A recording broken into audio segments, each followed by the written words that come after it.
Unit 6. They're back.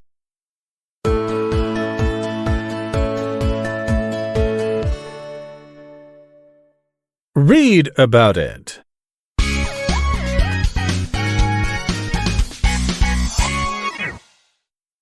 Each year, an estimated 10,000 to 100,000 species die off. In other words, they won't be found in the wild, nor will they be seen at any zoos. Instead, they join the countless species that have gone extinct over the progress of the Earth's history, and extinction means being gone forever. However, scientists now think it highly possible to bring back extinct species with their DNA. This doesn't mean the plot of Jurassic Park is going to become a reality because dinosaurs entirely disappeared 65 million years ago. That is too long for any of their DNA to remain in fossils. DNA, the chemical that carries the key information on building the structure of a living thing, is what researchers need to bring back a species, and that is why dinosaurs are not likely to be brought back. But it's extremely probable that more recent species can be made to live in the world again. This could even include prehistoric animals like the woolly mammoth. In 2009, scientists recreated the Pyrenean ibex, which had become extinct about a decade earlier.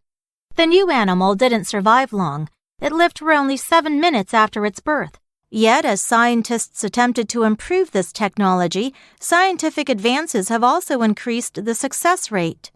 Furthermore, in 2013, Australian scientists announced that they were on the way to reviving the gastric brooding frog, a native of eastern Australia which disappeared in the mid-1980s. Being capable of bringing species back doesn't mean that we should do it. There may be benefits to reviving a species. However, we cannot accurately forecast how it will turn out, nor can we handle the possible disasters. Take passenger pigeons, for example. Living in flocks made up of billions of birds, they used to be one of the most common birds on the planet. Flocks of migrating passenger pigeons darkened the sky, and it sounded like thunder when they flapped their wings. This species vanished a century ago because they were hunted on a large scale. If we make it possible for passenger pigeons to exist again, there's no knowing whether they can survive in their old habitats. Therefore, some in-depth issues about possible effects are raised. Will they crowd out existing species? Will the growth of plants be affected by their great consumption of seeds? Some people believe that humans should remedy the situation where certain animals go extinct. As the environmentalist Stuart Brand once said, humans have made a huge hole in nature. We have the ability now to repair some of that damage. However, others consider it inappropriate to bring species back, since this weakens the support for traditional conservation of endangered species. Why do we have to preserve a wildlife habitat or battle poachers if we know we can just put things to rights?